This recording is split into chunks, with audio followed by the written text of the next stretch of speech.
अस्सलाम वालेकुम my brothers and sisters, hope आप लोग सब खैरियत से होंगे। और आज का वीडियो बहुत ज़्यादा इंटरेस्टिंग होने वाला है। आज हम लोग पढ़ेंगे parallel computer structure. Previous videos को अगर आपने नहीं देखा है तो प्रीवियस वीडियोस को जरूर जाके देख लीजिए। इस वीडियो के डिस्क्रिप्शन में आपको दो प्लेलिस्ट का लिंक मिलेगा। एक पे आपको मिलेगा स्टोरी मोड, एक आपको मिलेगा all topic explained. All topic explain में जाइए, प्रीवियस तमाम वीडियो को देख के आइए क्योंकि प्रीवियस वीडियोस के साथ ये हाईली कनेक्टेड है। वीडियो को शुरू करने से पहले मैं आपको ये याद दिला देना चाहता हूँ कि अब तक अगर आपने चैनल को सब्सक्राइब नहीं किया तो चैनल को सब्सक्राइब कर लीजिए। वीडियो को लाइक नहीं किया तो लाइक कर दीजिए और इस वीडियो को शेयर भी कर दीजिए अपने दोस्तों के साथ। आइए शुरू करते हैं before wasting any time. Parallel computer structure. इससे पहले हम लोगों ने पैरेलल कंप्यूटर के बारे में बहुत डिटेल से डिस्कस किया था, राइट। अब हम लोग जो चीजें हमने पढ़ा था अलग अलग, यानी parallelism, pipelining and all that, multitasking, वो सबको एक जगह ऐड करके हम लोग ये देखेंगे कि एक्चुअली में पैरेलल कंप्यूटर स्ट्रक्चर कैसे होता है। Exploring pipeline computer, array computer and multi processor system. बुनियादी तौर पे हम लोग ये तीनों पूरा का पूरा सिस्टम आर्किटेक्चर को समझेंगे कि पाइपलाइन कंप्यूटर किसको कहते हैं, एरे प्रोसेसर्स किसको कहते हैं और मल्टी सिस्टम किसको कहते हैं। Understanding the fundamental architecture that enable parallel processing in modern computer, यानी मॉडर्न कंप्यूटर में कैसे करके पैरेललिज्म को अप्लाई किया जाता है, उसका फंडामेंटल पॉइंट यहाँ पर है। Introduction to parallel computer. Parallel computers are दो system that are use parallel processing. Parallel computers उनको कहते हैं जहां पर यानी ऐसे सिस्टम को पैरेलल कंप्यूटर कहा जाता है जहां पर पैरेलल प्रोसेसिंग होता है, ठीक है। The basic feature of parallel computer are listed below. यानी जो पैरेलल कंप्यूटर, यानी एक तो होता है parallelism, that is different, pipelining वो अलग है। एक हम लोग बोल रहे हैं कि पैरेलल कंप्यूटर। तो पैरेलल कंप्यूटर तब कहेंगे जब उसमें पैरेलल प्रोसेसिंग हो उस कंप्यूटर सिस्टम के अंदर। तो बुनियादी तौर पे यहाँ पर तीन तरीके का पैरेलल कंप्यूटर आप बोल सकते हैं होता है। एक होता है पाइपलाइन कंप्यूटर, जिसमें आप क्या करते हैं, perform overlapping computation to exploit temporal parallelism, यानी एग्जीक्यूशन को ओवरलैप करते हैं एक दूसरे के ऊपर जिससे आप टेम्पोरल पैरेललिज्म को एक्सप्लोर करते हैं, यानी उसको अप्लाई कर पाते हैं। दूसरा आता है एरे प्रोसेसर। इसमें क्या होता है, use multiple synchronize arithmetic logic unit to achieve spatial parallelism. इसमें क्या होता है कि मल्टीपल अरिथमेटिक लॉजिक यूनिट आप इस्तेमाल करते हैं एक ही प्रोसेसर में जिससे आप स्पेटल पैरेललिज्म को एक्टिवेट कर पाते हैं। अब ये स्पेटल पैरेललिज्म क्या है आगे हम लोग पढ़ेंगे जब एरे प्रोसेसर्स को, तो हम लोग इसको समझेंगे, ठीक है। इसके बाद एक होता है मल्टी प्रोसेसर सिस्टम। इसमें क्या होता है, achieve asynchronize parallelism through a set of interactive processors with shared resource. याद रखिए ये असिंक्रोनाइज है और ये सिंक्रोनाइज है, ठीक हो गया। तो इसमें क्या होता है ना कि असिंक्रोनाइज पैरेललिज्म अप्लाई किया जाता है through set of interactive processor, अलग अलग इंटरैक्टिव प्रोसेसर का सेट को मिला के जो कि शेयर्ड रिसोर्स को इस्तेमाल करते हैं, उसको हम लोग बोलते हैं मल्टी प्रोसेसर सिस्टम। इन तीनों को हम लोग डिटेल में पढ़ेंगे, टेंशन मत लीजिए। सबसे पहले हम लोग आते हैं पैरेलल प्रोसेसिंग का कॉन्सेप्ट के ऊपर। ये जो तीन तरीका हो गया, पैरेलल प्रोसेसिंग का मेजर कॉन्सेप्ट क्या होता है, देखिए तीन कॉन्सेप्ट होता है। एक होता है टेम्पोरल पैरेललिज्म, यानी एक टाइप है पैरेललिज्म का। इसमें क्या होता है ना, एग्जीक्यूट मल्टीपल इंस्ट्रक्शन इन ओवरलैपिंग टाइम पीरियड पाइपलाइनिंग। यानी टेम्पोरल पैरेललिज्म का मतलब ये है कि मल्टीपल एग्जीक्यूशन को आप ओवरलैप कर देते हैं। इसका एग्जांपल हमने पहले भी दिया था कि स्टेप 1 में आपने फेच किया, स्टेप 2 में आप उस फेच को डिकोड करेंगे तो दूसरे इंस्ट्रक्शन को फेच करेंगे, एक साथ दो हो गया सेकंड स्टेप में। इस तरीके से आप ओवरलैप करते हैं, इसको बोलते हैं हम लोग टेम्पोरल पैरेललिज्म। ये एक पैरेललिज्म का किस्म है। दूसरा है स्पेटल पैरेललिज्म। स्पेटल पैरेललिज्म का मतलब है execute multiple operation simultaneously across multiple processing unit, यानी अलग अलग प्रोसेसिंग यूनिट में एक वक्त में आप मल्टीपल ऑपरेशन को एग्जीक्यूट कर रहे हैं। और एक होता है असिंक्रोनाइज्ड पैरेललिज्म। इसमें क्या होता है, multiple processor working independently on different task with shared resource. यानी यहाँ पर क्या होता है कि मल्टीपल प्रोसेसर होता है और वो इंडिपेंडेंटली काम करता है अलग अलग टास्क के ऊपर शेयर्ड रिसोर्स के साथ, ठीक है। इसमें और इनमें क्या फर्क है ये आगे हम लोग डिटेल से समझेंगे। अभी आप पैरेललिज्म का कॉन्सेप्ट समझ गए, आप ये समझ गए कि पैरेलल कंप्यूटर सिस्टम कहते किसको है। अब एक एक को डिटेल में पढ़ेंगे। सबसे पहले हम लोग ये समझेंगे कि पाइपलाइन कंप्यूटर क्या होता है और उसमें क्या क्या चीज हमें समझना है। Instruction execution step pipeline computer में, the execution of an instruction on a digital computer involve 4 types, यानी 4 स्टेप, 4 स्टेप टोटल लगता है पाइपलाइन कंप्यूटर में इंस्ट्रक्शन को एग्जीक्यूट होने में, ठीक है। सबसे पहला होता है इंस्ट्रक्शन फेच, जिसको आईएफ कह सकते हैं। इसमें सबसे पहले क्या होता है, fetching the instruction from the main memory से इंस्ट्रक्शन को फेच किया जाता है। दूसरा इंस्ट्रक्शन डिकोड, जिसको आईडी भी कह सकते हैं शॉर्ट में, decoding the instruction to identify the operation perform. Simple सी बात है, फेच एग्जीक्यूशन और वो जो हम लोग पढ़े थे साइकिल वही वाला, पहले फेच किया फिर डिकोड किया ताकि सीपीयू को समझ में आए करना क्या है, देन ऑपरेंड फेच, उसके बाद ऑपरेंड को फेच किया जाता है, fetching operand if needed for execution. अब यहाँ पर आप सोच रहे होंगे यहाँ तो फेच कर लिया, याद रखिए जब इंस्ट्रक्शन हम लोग देते हैं ना उसमें दो आता है, एक आता है एड्रेस और एक आता है ऑप कोड। तो ऑप कोड से तो आप ये समझते हैं कि करना क्या है आपको, लेकिन एड्रेस में अगर मान लीजिए कहीं से आपको जाके मेमोरी से उठाना पड़ा तो ऑपरेंड तो लाना भी तो पड़ेगा ना, वो एक अलग स्टेप में आएगा। तो मान के चलते हैं कि यहाँ पर इंस्ट्रक्शन में एड्रेस नहीं दिया गया, इंस्ट्रक्शन में ऑपरेंड आपको नहीं भेजा गया, मान के चलते हैं, क्योंकि एड्रेसिंग मोड हमने पढ़े थे अलग अलग तरीका होता है। तो यहाँ पर आपको अलग एड्रेस भेजा गया, तो पहले आप इंस्ट्रक्शन फेच करके ये समझते हैं कि करना क्या है, फिर आप ऑपरेंड को फेच कर लेते हैं। जैसे यहाँ पर लिखा हुआ है कि fetching operand if needed for the execution, अगर जरूरत पड़ा तो, अदरवाइज अगर यही मौजूद है तो जरूरत नहीं पड़ेगा, ये स्टेप स्किप हो जाएगा। इसके बाद आप क्या करेंगे, एग्जीक्यूट करेंगे। Executing and decode arithmetic logic operation, यानी घुमा फिरा के तीन ही यहाँ पर भी है, ये एक ऑप्शनल है, जरूरत पड़ेगा तो आएगा। तीन ही मेजर साइकिल है जो हम लोग अब तक पढ़ के आए हैं, फेच, डिकोड, एग्जीक्यूट। ठीक हो गया। तो ये कैसे काम करता है, पाइपलाइन कंप्यूटर में इस किस्म से इंस्ट्रक्शन का काम करता है। अब पाइपलाइन का हमें ऑलरेडी मालूम है, राइट, यानी पाइपलाइन ऐसे काम करता है, हम लोग पढ़ चुके हैं। पाइपलाइन और नॉन पाइपलाइन में कैसे करके होता है वो समझते हैं। इन non pipeline computer this 4 step must finish before the next instruction can start. जो नॉन पाइपलाइन होता है ना, यानी अब यहाँ पर एक पॉइंट याद रखिए, गौर करिए, बहुत छोटा सा पॉइंट है यहाँ पर, थिन लाइन है। आप ये सोच रहे होंगे कि नॉन पाइपलाइन में अगर ये 4 स्टेप कंप्लीट होना जरूरी है दूसरा इंस्ट्रक्शन स्टार्ट होने से पहले, तो पाइपलाइन में भी तो ऐसे ही होता है। नहीं, हमने ऊपर क्या बताया, यहाँ पर हमने क्या बताया कि perform overlapping computation to exploit temporal parallelism, यानी यहाँ पर जो पाइपलाइन है, यहाँ पर आप क्या कर सकते हैं ना, देखिए फर्स्ट स्टेप में इंस्ट्रक्शन फेच किया, मान लीजिए इंस्ट्रक्शन 1 है, ये फेच हुआ। सेकंड स्टेज पे ये डिकोड हुआ ना, तो सेकंड स्टेज पे दूसरा इंस्ट्रक्शन 2 भी फेच हो जाएगा और ये डिकोड साथ में होगा। नंबर 3 पे क्या होगा, मान लीजिए ये इंस्ट्रक्शन 1 एग्जीक्यूट होगा, जो इंस्ट्रक्शन 2 था वो अब डिकोड होगा और एक नया इंस्ट्रक्शन आ जाएगा। तो बेसिकली यहाँ पर क्या हो रहा है कि मल्टीपल इंस्ट्रक्शन को आप एक एक स्टेप में काम करवा रहे हैं। ठीक है, यानी ऐसा नहीं है कि ये पूरा जब तक कंप्लीट ना हो दूसरा इंस्ट्रक्शन आ ही नहीं सकता, एग्जीक्यूट ही नहीं हो सकता। पाइपलाइन में ये है, जबकि नॉन पाइपलाइन में यहाँ पर क्या है, in non pipeline computer the 4 step must finish before the next instruction to start, यानी नॉन पाइपलाइन में जब तक ये 4 कंप्लीट ना हो जाए दूसरा इंस्ट्रक्शन आ ही नहीं सकता। समझ में आया होगा आपको डिफरेंस। हाउएवर इन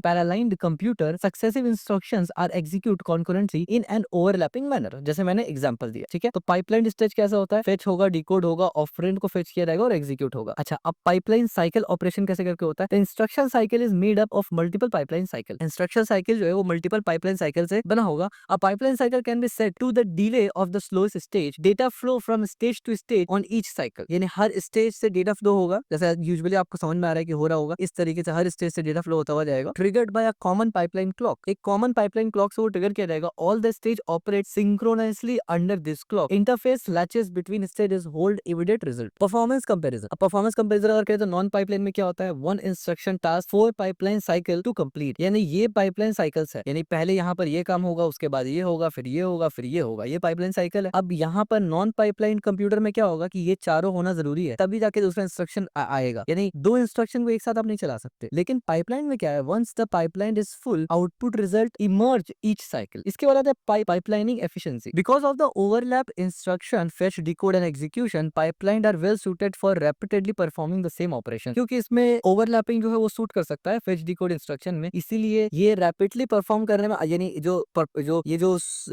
ऑपरेशन परफॉर्म करते हैं ना फेच, डिकोड, एग्जीक्यूट में, ये उसके लिए बेस्ट सूट होता है, ऑपरेशन बेस्ट सूट होता है, क्योंकि बार बार सेम ही काम कर रहा है, बार बार वो यही 3 काम तो करेगा ना, fetch, decode, execute, fetch, decode, execute, इसके अलावा तो कुछ और है नहीं। When the operation change, example from add to multiply, the pipeline must be drained and reconfigure causally delay. अब यहाँ पर होता ये है कि अगर पाइपलाइन में कुछ और चेंजेस करना पड़े, जैसे कि मान लीजिए अब ऐड की जगह वो मल्टीप्लाई कर रहा है, तो पाइपलाइन को ड्रेन करना पड़ेगा, यानी वो जो प्रीवियस एग्जीक्यूशन तो वो कंप्लीट होना चाहिए और तब जाके फिर कॉन्फ़िगरेशन के साथ दोबारा जो मल्टीप्लिकेशन वाला वो होगा। Thus pipeline are most attractive for vector processing with repeated operation. Real world example अब देख लीजिए कहाँ कहाँ पाइपलाइनिंग इस्तेमाल होता है। Real world example, Intel x86 processor, modern processor use deep pipeline 14 से 19 stage in Pentium 4 to achieve high clock speed, यानी आप आमतौर पर बोल सकते हैं कि आपका डेस्कटॉप कंप्यूटर है मोस्ट ऑफ द टाइम वो x64 या x86 प्रोसेसर को सपोर्ट करता होगा, आर्किटेक्चर पे होगा और वो डीप पाइपलाइन को इस्तेमाल करता है। इस तरीके से ARM प्रोसेसर अगर आप देखें यूज अ शॉर्टर पाइपलाइन, यानी ARM में शॉर्टर पाइपलाइन इस्तेमाल होता है 8 से 13 स्टेज, यानी जितना डीप स्टेज होगा उतना ज्यादा वो आप बोल सकते हैं कि मतलब कॉम्प्लेक्स होगा, ज्यादा हाई परफॉर्मेंस काम करेगा। ठीक है, for better energy efficient in mobile device, जाहिर सी बात है मोबाइल डिवाइस में उतना इन डेप्थ का जरूरत नहीं है और ARM वगैरह मोबाइल प्रोसेसर होता है, इस वजह से क्योंकि मोबाइल में अगर इतना हाई लेवल का आप प्रोसेसर या डेप्थ डालेंगे तो पावर कंजम्पशन बढ़ जाएगा, तो यहाँ पर बैटरी को भी ध्यान में रखना होता है। That's one the reasons why यहाँ पर ARM का प्रोसेसर इस्तेमाल किया जाता है। तो आप ये समझ गए कि पाइपलाइन क्या होता है, पाइपलाइन कंप्यूटर और नॉन पाइपलाइन कंप्यूटर क्या होता है और पैरेललिज्म पाइपलाइन में कैसे करके चलता है। ठीक हो गया। इसके बाद आते हैं हम लोग एरे कंप्यूटर में। एरे कंप्यूटर क्या होता है, definition and structure and array processor, sorry not computer, हाँ बल्कि कंप्यूटर ही, एरे कंप्यूटर के अंदर ही एरे प्रोसेसर पढ़ते हैं। And array processor is the synchronized parallelism computer with multiple arithmetic logic unit, यानी पैरेलल प्रोसेसर यानी अरिथमेटिक प्रोसेसर एक ऐसा चीज है, अरिथमेटिक कंप्यूटर एक ऐसा चीज है जो सिंक्रोनाइज्ड पैरेललिज्म को फॉलो करता है with multiple arithmetic logic units, referred to as a processing element, जिसको रिफर किया जाता है PES से। It can operate simultaneously in a lock step fashion by replicating ALUs, spectral parallelism can be achieve. और यहाँ पर क्या होता है कि ये साइमल्टेनियसली ऑपरेट करता है और क्योंकि रेप्लिकेट कर रही है, यानी बार बार आप ALU को ज्यादा इस्तेमाल कर रहे हो, यानी मल्टीपल ALU है, इससे स्पेक्ट्रल पैरेललिज्म को अचीव किया जाता है। अब ये कैसे करके काम करता है, function structure of SIMD array processor. तो यहाँ पर आप देखिए कंट्रोल यूनिट है, अपना कंट्रोल यूनिट CPU का, ये नेटवर्क राउटिंग हमें पता है कि CPU मेमोरी बात कर रहेगा वो नेटवर्क राउटिंग की मदद से, और ये PE1 मतलब यहाँ पर हमने बताया PES यानी रिफर टू यानी मल्टीपल अरिथमेटिक लॉजिक को प्रोसेसिंग एलिमेंट से भी रिफर किया जाता है। तो ये बेसिकली अरिथमेटिक लॉजिक यूनिट है। तो एक arithmetic logic unit, 2 arithmetic logic unit, 3 और n arithmetic logic unit depending on आपने कितना दिया। तो इस तरीके से एक स्ट्रक्चर और फंक्शन होता है एरे प्रोसेसिंग का। ठीक है, कंपोनेंट्स ऑफ एरे प्रोसेसिंग। अब एरे प्रोसेसिंग में 3 कंपोनेंट होता है मेजरली। एक तो कंट्रोल यूनिट होगा, वो क्या करता है, scalar and vector instruction are directly implemented into control unit. यानी स्केलर और वेक्टर फंक्शन जो भी होता है, इंस्ट्रक्शन होता है, वो डायरेक्टली इस कंट्रोल यूनिट में बताया जाता है। इसके बाद प्रोसेसिंग एलिमेंट्स होता है यानी PES। Each PE has an ALU with register and local memory. अब यहाँ पर जितना भी ALU आपको दिख रहा है ना, उन सब के पास अपना रजिस्टर है और अपना लोकल मेमोरी भी मौजूद है। यानी आप बोल सकते हैं एक छोटा मोटा प्रोसेसर की तरह वो काम कर रहा है बेसिकली। इसके बाद आता है डेटा राउटिंग नेटवर्क यानी EPEs are interconnected by data routing network. Of course ये डेटा राउटिंग नेटवर्क से कनेक्ट होगा तभी तो ये इंस्ट्रक्शन, डेटा एड्रेस, जो भी लेन देन वाला काम है, ट्रांसफर करने का काम है, वो यहीं से करेगा। Operation of array processor. अब एरे प्रोसेसर का ऑपरेशन कैसे होता है, the interconnected pattern establish for a specific computation is under program control. यानी ये जो इंटरकनेक्शन पैटर्न है ना, ये एस्टैब्लिश करता है स्पेसिफिक टाइप ऑफ कंप्यूटेशन जो के प्रोग्राम कंट्रोल के यानी पीसी के अंदर होता है। ठीक है, vector instruction are broadcast to PES यानी वेक्टर इंस्ट्रक्शन जो होता है वो PES के पास ब्रॉडकास्ट होता है, यानी जितना भी ALU है उसके पास जाता है फॉर डिस्ट्रीब्यूटेड एग्जीक्यूशन, ताकि वो एग्जीक्यूशन जो है वो डिस्ट्रीब्यूट हो सके बाकी सब ALU के अंदर across different component operand fetch directly from local memory. और जाहिर सी बात है जब उन लोग कुछ फेच करना होगा वो डायरेक्टली लोकल मेमोरी से फेच करेंगे। The PES are passive device with instruction decoding capability यानी PES के पास डिकोडिंग कैपेबिलिटी होता है, इंस्ट्रक्शन डिकोडिंग कैपेबिलिटी भी होता है। अब एग्जीक्यूशन प्रोसेस क्या होता है इसका, यानी एरे प्रोसेसर का सबसे पहले कंट्रोल यूनिट क्या करेगा, ब्रॉडकास्ट करेगा इंस्ट्रक्शन सब पी को, यानी जितने भी अरिथमेटिक लॉजिक यूनिट है सबको कंट्रोल यूनिट क्या करेगा, पहले ब्रॉडकास्ट करेगा वेक्टर इंस्ट्रक्शन। देन क्या होगा, each PE फेचेस operand from its local memory, यानी हर PE के पास क्योंकि लोकल मेमोरी होता है तो हर PE अपने लोकल मेमोरी से क्या करेगा, ऑपरेंड को फेच करेगा। Then all PE execute the same operation simultaneously. अब हर PE क्या करेगा ना, वो एग्जीक्यूट करेगा उसी ऑपरेशन को एक साथ साइमल्टेनियसली, यानी ऑफ कोर्स ये एक साथ करने की वजह से ही पैरेललिज्म वाला कॉन्सेप्ट आ जाता है। रिजल्ट में भी स्टोर लोकली और एक्सचेंज विया राउटिंग नेटवर्क, यानी और जो रिजल्ट है वो लोकली भी स्टोर कर सकता है PEs या फिर राउटिंग नेटवर्क की मदद से भेज भी सकता है कहीं और। तो ये प्रोसेसिंग यानी एग्जीक्यूशन प्रोसेस होता है। किसका एग्जीक्यूशन प्रोसेस होता है, ये होता है एरे कंप्यूटर्स का। ठीक है, एसोसिएटिव प्रोसेसर ये क्या होता है, एडिशनली एसोसिएटिव मेमोरी, हमें पता है एसोसिएटिव मेमोरी क्या होता है, right, which is content accessible memory will be examined in the context of parallel processing. और ये भी एग्जामिन किया जाता है, यानी एसोसिएटिव मेमोरी को भी एग्जामिन किया जाता है पैरेलल प्रोसेसिंग के दौरान। Array processors designed with associative memory are called associative processor, यानी जो एरे प्रोसेसर है या एरे कंप्यूटर्स है उसको डिजाइन इस तरीके से किया गया है, एसोसिएटेड मेमोरी के साथ किया गया, इस वजह से इसको एसोसिएटिव प्रोसेसर कहा जाता है, क्योंकि एरे प्रोसेसर है इस वजह से एसोसिएटिव प्रोसेसर कहा जाता है। इस पे दो चीज होता है, कंटेंट एड्रेसेबल मेमोरी और पैरेलल सर्च। अब कंटेंट एड्रेसेबल मेमोरी में क्या होता है ना, memory location are accessed by the context content rather than by address. हमने ऑलरेडी एसोसिएटिव मेमोरी में डिटेल में पढ़ा हुआ है कि एसोसिएटिव मेमोरी क्या होता है, उसको हमने डिटेल में देखा हुआ है प्रीवियस वीडियोस, अगर आपने नहीं देखा देख लीजिए कि वहां पर ये जो मेमोरी है इसको आप कंटेंट के बेसिस पे सर्च करते हैं, यानी ना के लोकेशन के बेसिस पे, और पैरेलल सर्च कर सकते हैं। Multiple memory location can be search simultaneously. ये जो मल्टीपल मेमोरी साइमल्टेनियसली सर्च होता है ना, ये एरे प्रोसेसर्स की वजह से नहीं हो रहा है, एरे कंप्यूटर की वजह से नहीं हो रहा है, एसोसिएटिव मेमोरी का ये पावर है। यानी एसोसिएटिव मेमोरी के अंदर ही ये कैपेबिलिटी है कि जब आप कुछ भी सर्च करते हैं ना कंटेंट के बेसिस पर, तो वो साइमल्टेनियसली जितना भी स्पेस है वहां पर या उस कंटेंट से रिलेटेड जो भी है एक साथ सर्च करता है। ठीक है, एप्लीकेशन एंड एल्गोरिथम। अब इसका एप्लीकेशन कहां होता है, इसका एल्गोरिथम क्या है, parallel algorithm on array processor will be provided for. तो पैरेलल एल्गोरिथम जो होता है वो एरे प्रोसेसर्स के अंदर वो कहां आता है, फॉर एग्जांपल यहाँ पर मैट्रिक्स मल्टीप्लिकेशन में आ जाता है, efficient parallel computation of matrix product इसके लिए आ जाता है, मर्जिंग के लिए आ जाता है, combining multiple shorted list into one इसके लिए आ जाता है, सॉर्टिंग के लिए आ जाता है, parallel sorting algorithms like bitonic sort वगैरह। इसी तरीके से फोरियर ट्रांसफॉर्मेशन के लिए आ जाता है, जैसे कि fast Fourier transformation FFT algorithm वगैरह के लिए आ जाता है। इसका रियल वर्ल्ड एग्जांपल क्या है, यानी एक्चुअली में रियल वर्ल्ड का इसका यूज होता कहाँ है, एरे प्रोग्रामिंग,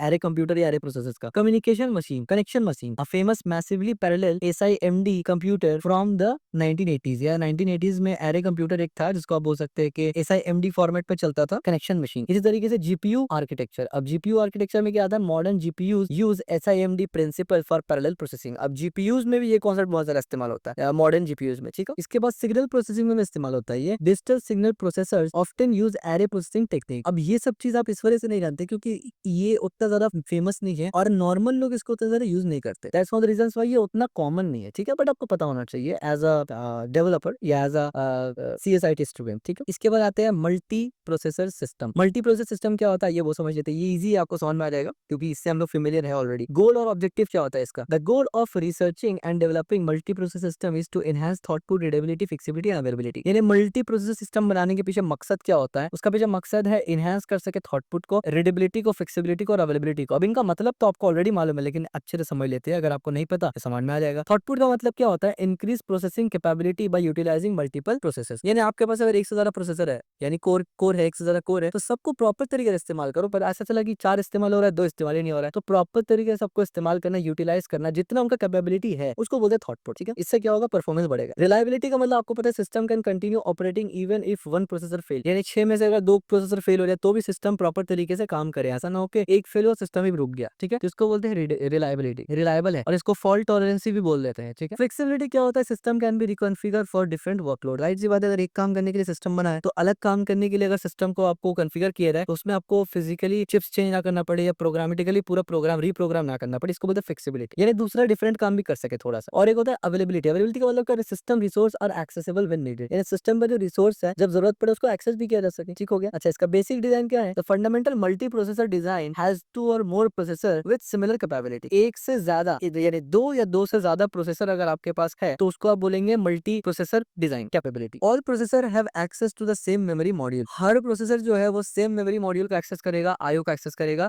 यानी आईओ चैनल को और पेरिफेरल डिवाइस को एक्सेस करेगा। ठीक है, यानी वो शेयर्ड होगा। Most critical, the entire system must be controlled by a single integrated operating system that enable interaction between processor and program. और सबसे इंपॉर्टेंट चीज ये है कि वो जो पूरा का पूरा सिस्टम है उसको कंट्रोल कौन करेगा? उसको कंट्रोल करेगा ऑपरेटिंग सिस्टम, यानी एक operating system, only one operating system इस पूरे चीज को कंट्रोल करेगा, जिससे इंटरेक्शंस प्रॉपर तरीके से प्रोग्राम से हो सके। यानी आप ये बोल सकते हैं कि जो मॉडर्न डे में हम लोग अपना कंप्यूटर्स वगैरह खरीदते हैं वो इसी डिजाइन पे होता है। ठीक है, मेमोरी आर्किटेक्चर। अब इसका मेमोरी आर्किटेक्चर कैसे होता है? In addition to shared memory and IO device, each processor has its own local memory and private device. अब यहाँ पर मेमोरी शेयर तो होता है, लेकिन मेमोरी शेयर होने के अलावा जो एडिशनल यानी एडिशनल शेयर होने के अलावा भी हर प्रोसेसर के पास, यानी हर कोर के पास या हर अलग अलग प्रोसेसर के पास अपना लोकल मेमोरी भी होता है और प्राइवेट डिवाइस भी होता है। Processor can communicate through the shared memory और the interrupt network. Interrupt network के थ्रू भी वो बात कर सकते हैं। इंटरप्ट नेटवर्क का मतलब जब आईओ से बात होता है उससे भी कर सकता है, और शेयर्ड मेमोरी के थ्रू भी आपस में प्रोसेसर्स बात कर सकते हैं। ठीक है, अब इंटरकनेक्शन स्ट्रक्चर, ये सब हम लोग प्रीवियसली पढ़ चुके हैं। Multi processor hardware system organise is determined by the interconnection structure to be used between the memory and processor. हमें पता है कि इंटरकनेक्शन नेटवर्क होता है जिसके थ्रू ही मेमोरी और प्रोसेसर्स और आपस में प्रोसेसर्स एक दूसरे से बात कर सकते हैं। The 3 different interconnection method, 3 interconnection method है और ये 3 हम लोग प्रीवियसली पढ़ चुके हैं। एक होता है टाइम शेयर्ड कॉमन बस, यानी सिंपलेस्ट है, सबसे सिंपल ये है interconnection network where all the processor and memory shared a common bus, यानी एक ही बस को तमाम मेमोरी और तमाम प्रोसेसर शेयर करते हैं। ये सिंपल है, लेकिन ऑफ कोर्स ये बहुत ज्यादा आप बोल सकते हैं कि बॉटलनेक इसका बहुत हाई है। इसके बाद एक आता है क्रॉस बार स्विच नेटवर्क। इसमें क्या होगा ना, allow multiple simultaneously connection between processor and memory, यानी यहाँ पर क्या होता है, प्रोसेसर और मेमोरी के दरमियान जो कनेक्शन है वो साइमल्टेनियसली क्रिएट हो सकता है, एक वक्त में हो सकता है। और इसके बाद होता है मल्टी पोर्ट स्विच। इसमें क्या होता है, memory modules have multiple port for direct connection two processor, यानी इसमें ये होता है कि मेमोरी मॉड्यूल्स के पास कुछ पोर्ट्स होता है जो डायरेक्ट कनेक्ट करता है प्रोसेसर से, यानी कॉमन बस और वो सब चक्कर नहीं होता है। ठीक है, तो यहाँ पर हम लोग देख लेते हैं टाइम शेयर्ड कॉमन बस का एडवांटेज डिसएडवांटेज क्या है। तो एडवांटेज क्या है हमें पता है, सिंपल है और इनएक्सपेंसिव है टू इम्प्लीमेंट, यानी इम्प्लीमेंट करना काफी आसान है और लेस कॉस्ट है। इसमें इजी टू ऐड है और रिमूव प्रोसेसर है, यानी प्रोसेसर में ऐड करना भी आसान है, रिमूव करना भी आसान है, क्योंकि सिंपलेस्ट है। लेकिन डिसएडवांटेज क्या है, become a bottleneck with many processors. हमें पता है कि जब बहुत ज्यादा प्रोसेसर आ जाए तो बॉटलनेक है, क्योंकि जगह जाम हो जाएगा ना, एक ही बस लाइन है, लिमिटेड बाय बस बैंडविड्थ, जैसे मैंने बताया। अच्छा, अब टाइम शेयर्ड कॉमन बस स्ट्रक्चर। टाइम शेयर्ड कॉमन बस का स्ट्रक्चर कैसे होता है आप देखिए, ये प्रोसेसर 1 है, प्रोसेसर 2 है, प्रोसेसर 3 है, मेमोरी 1, मेमोरी 2, मेमोरी 3। अब सब कम्युनिकेट करेगा सिर्फ इस बस के थ्रू। जाहिर सी बात, अगर M1 और P1 बात कर रहा है तो बाकी दोनों को वेट करना पड़ेगा। तो आप एनालॉजी लगा सकते हैं कि ये इस वजह से डिसएडवांटेज है। अच्छा, क्रॉस बार स्विच नेटवर्क में एडवांटेज क्या होता है, support multiple simultaneously connection. Of course advantage ही है, एक साथ यानी इसको और ये बात कर सकता है, सेम एज M2 P2 भी बात कर सकता है एक वक्त में। एडवांटेज है non blocking architecture. Of course यहाँ पर ब्लॉकिंग आर्किटेक्चर था, यहाँ पर नॉन ब्लॉकिंग आर्किटेक्चर है। डिसएडवांटेज क्या है यहाँ पर, कॉम्प्लेक्स एंड एक्सपेंसिव, यानी N into M switch for N processor and N memory, यानी आप समझ सकते हैं कि यानी N यहाँ पर नंबर ऑफ प्रोसेसर है, M यहाँ पर नंबर ऑफ मेमोरी है। मान लीजिए अगर नंबर ऑफ प्रोसेसर है आपके पास 3 और नंबर ऑफ मेमोरी है 3, तो 3 into 3 9, तो 9 पोर्ट्स आपको बनाना पड़ेगा, यानी 9 यहाँ पर स्विचेस होना चाहिए जिसके मदद से आप साइमल्टेनियसली कनेक्ट कर सके। सो इट्स रियली एक्सपेंसिव और रियली कॉम्प्लेक्स है, यानी जैसे ही प्रोसेसर नंबर ऑफ प्रोसेसर बढ़ जाता है और नंबर ऑफ मेमोरी बढ़ जाता है, आमतौर पर आप देखिए ना 6 प्रोसेसर है, 6 प्रोसेसर और 6 मेमोरी हो जाता है, तो 6 6 36 हो जाता है, 6 into 6 36 स्विच लगेगा यहाँ पर, मतलब कैन यू इमेजिन। और आप अभी के टाइम पे तो कितना हाई हाई कोर निकल चुके हैं, राइट। तो क्रॉसबार नेटवर्क ऐसे काम करता है, यानी यहाँ पर डायग्राम दिखने में सेम है, लेकिन ये क्रॉसबार स्विच है, यानी ये पैरेलली कहीं ना कहीं कनेक्ट करता है, जैसे ऊपर में हमने बताया। इसके बाद आता है multi port switch. Multi port switch कैसे होता है, इसका एडवांटेज क्या है, direct connection between processor and memory, यानी मेमोरी मेमोरी और प्रोसेसर में डायरेक्ट कनेक्शन होता है। Good performance for small to medium system. Small to medium system में ये बहुत सारा अच्छा काम करता है, लेकिन जब इतना सब अच्छा है फिर डिसएडवांटेज क्या है? Expensive memory modules with multiple ports. Memory modules को बनाना एक्सपेंसिव होता है मल्टीपल पोर्ट्स के साथ, प्लस लिमिटेड स्केलेबिलिटी यहाँ पर है, यानी अगर आप बाद में इसको और प्रोसेसर और मेमोरी ऐड करते हैं तो वहाँ पर लिमिटेशंस आपको देखने को मिलता है। तो मल्टीपोर्ट मेमोरी स्ट्रक्चर इस तरीके से होता है कि यहाँ पर मल्टीपल मेमोरी है और ये प्रोसेसर है, तो हर प्रोसेसर एक अपना मेमोरी से कनेक्ट हो जाता है। ठीक है, रियल वर्ल्ड एग्जांपल आप देखिए, सिमेट्रिक मल्टी प्रोसेसर यानी SMP, common in server and high end work station. Example Intel Xeon और ADM EPYC, ये यहाँ इस्तेमाल होता है। मल्टी कोर प्रोसेसर कहाँ इस्तेमाल होता है? आमतौर पे आर ऑन सिंगल चिप, जैसे कि ARM, बिग डॉट, लिटिल वगैरह यहाँ इस्तेमाल होता है। ठीक है, और क्लाउड कंप्यूटिंग में क्या होता है? Large scale processor system for distributed computing. Conclusion, comparison of parallel computer structure. अब यहाँ आके जो आपका खोपड़ी का ताला है ना, वो पूरा प्रॉपर खुल जाएगा। ठीक है, जब कंपैरिजन होगा यहाँ पर। अब देखिए एक स्ट्रक्चर, पहले हम लोग तीन स्ट्रक्चर हम लोगों ने देखा कंप्यूटिंग का, यानी पैरेलल कंप्यूटिंग का तीन स्ट्रक्चर है वो देखा। पैरेलल टाइप्स, पैरेलल टाइप कौन कौन सा इस्तेमाल होता है वो देखा। की फीचर एंड बेस्ट यूजेज हमने वहां पर देखा। तो पैरेलल कंप्यूटिंग में सबसे पहले पैरेलल कंप्यूटर स्ट्रक्चर था, ये टेम्पोरल होता है, यानी इसका पैरेललिज्म का टाइप जो है वो टेम्पोरल है। ये इसका की फीचर क्या है? Overlap instruction execution synchronise stage, यानी स्टेज में एग्जीक्यूशन होता है और एक दूसरे को ओवरलैप भी करता है। Best for vector processing repetitive operation, यानी वेक्टर प्रोसेसिंग जहां पर होता है वो बेस्ट है और रेपिटेटिव ऑपरेशन जहां पर होता है वो बेस्ट होता है। इसके बाद एक स्ट्रक्चर हमने पढ़ा एरे प्रोसेसर्स। एरे प्रोसेसर में कौन सा पैरेललिज्म का टाइप है? ये है स्पैटल पैरेललिज्म, और इसका की फीचर क्या है? Multiple synchronize ALUs lock step operation. इसमें ये बेस्ट किसके लिए है? Data parallel task matrix operation वगैरह, साइंटिफिक कंप्यूटिंग सिमुलेशंस वगैरह में ये अच्छा काम में आता है, क्योंकि वो सब एरे के फॉर्म में बेसिकली रखा जाता है। इसके बाद आता है मल्टी, और ये एक एग्जांपल आप ऐसे भी बोल सकते हैं कि स्पेशलाइज्ड प्रोसेसर जो AI वगैरह काम के लिए आता है, क्योंकि मोस्टली ये सब काम AI कंप्यूटर विजन वाला काम पूरा एरे के साथ होता है। ठीक है, मल्टीपल प्रोसेसर सिस्टम, ये क्या होता है? असिंक्रोनाइज पैरेललिज्म होता है। ठीक है, इंटरैक्टिव प्रोसेसर शेयर्ड रिसोर्स, यहाँ पर प्रोसेसर इंटरैक्टिव होता है और रिसोर्स शेयर करता है। General purpose computer, high availability. तो आप समझ गए होंगे कि इन तीनों में से आपका कंप्यूटर किसमें आता है? यस, इस कैटेगरी में फॉलो करता है, जो कि असिंक्रोनाइज पैरेललिज्म है। तो आप बोल सकते हैं कि हमारा कंप्यूटर असिंक्रोनाइज पैरेललिज्म फॉलो करता है और वो मल्टी प्रोसेसर सिस्टम है। ठीक हो गया। Evolution and integration. अच्छा, यहाँ पर एक चीज ध्यान रखना, अगर CPU एक है और कोर ज्यादा है तब ये आएगा, लेकिन अगर CPU ही एक से ज्यादा है तो फिर वो मल्टी CPU या मल्टी प्रोसेसर सिस्टम हो जाएगा, दैट इज डिफरेंट, जिसके ऊपर हमने प्रीवियस वीडियो में डिस्कस किया हुआ। Evolution and integration, modern computer system often combine element from all three parallel structure. For example, अब देखिए वही चीज है कि मॉडर्न डे में इसमें कुछ एडवांटेज था, इसमें कुछ था, इसमें कुछ था। मॉडर्न डे में सबको मिला के हाइब्रिड अप्रोच लिया जाता है कि सबका फायदा लेके आओ। तो मॉडर्न कंप्यूटर क्या करते हैं ना, use pipeline temporal with multi core, spatial with shared cache and multi processor. यानी जो मॉडर्न कंप्यूटर है वो बेसिकली है तो इस पे बेस्ड है, यानी है पूरा इस पे बेस्ड, लेकिन इसको भी पाइपलाइन कंप्यूटर को भी इस्तेमाल करते हैं और मल्टी प्रोसेसर वगैरह को भी इस्तेमाल करते हैं, जैसे हमने यहाँ पर बताया, और स्पेटल को भी इस्तेमाल करते हैं। ठीक है, GPUs, combined array processing principle with pipeline and multi processor design, यानी GPU के अंदर भी, GPU में भी आपका एरे प्रोसेसर रहता है मेनली, उसके बाद पाइपलाइन कंप्यूटर और मल्टी प्रोसेसर सिस्टम को इंप्लीमेंट करके एक सिंगल GPU बनाया जाता है, यानी हाइब्रिड अप्रोच। और इसके बाद क्लाउड सिस्टम में integrate all three structure at different level of architecture. और क्लाउड का तो बात ही अलग है, क्लाउड कंप्यूटिंग बिल्कुल अलग टॉपिक है, तो वहां पर ये तीनों को ही अप्लाई किया जाता है अलग अलग लेवल्स बना के। फ्यूचर डायरेक्शन, अब फ्यूचर डायरेक्शन क्या है? Neuromorphic computing. अब ये न्यूरोमॉर्फिक कंप्यूटिंग क्या है? Bio inspired parallel architecture for AI and machine learning, यानी आप ये बोल सकते हैं कि अब ये एक ऐसा चीज है जो मॉडर्न डे में इस पे रिसर्च भी हो रहा है और आगे जाके इस पे बहुत ज्यादा स्कोप्स भी है, यानी ये बिल्कुल लेटेस्ट टेक्नोलॉजी के बारे में बात हो रहा है। क्वांटम कंप्यूटिंग, यानी ये तो आप समझ लीजिए ऐसा टेक्नोलॉजी है जो आज के टाइम पे ज्यादा ऑन भी नहीं करता है लोग, यानी लोगों को ज्यादा, लोग इस पे ज्यादा जाते नहीं है। क्वांटम कंप्यूटिंग ये आप बोल सकते हैं कि फ्यूचरिस्टिक पॉइंट है, यानी फ्यूचर में इस पे बहुत ज्यादा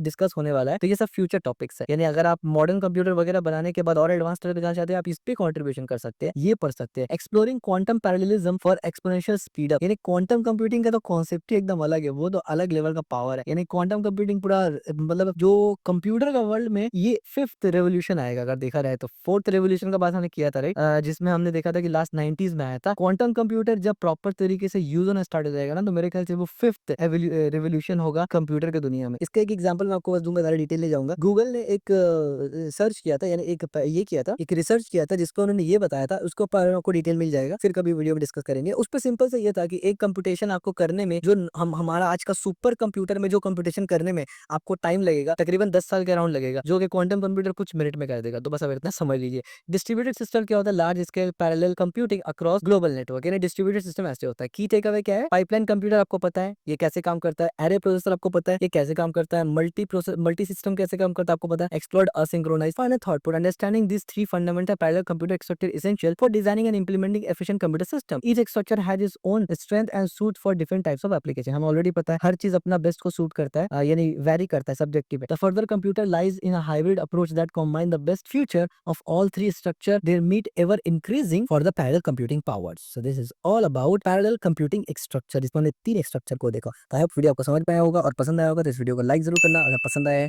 चैनल को सब्सक्राइब जरूर करना और इस वीडियो को शेयर जरूर करना।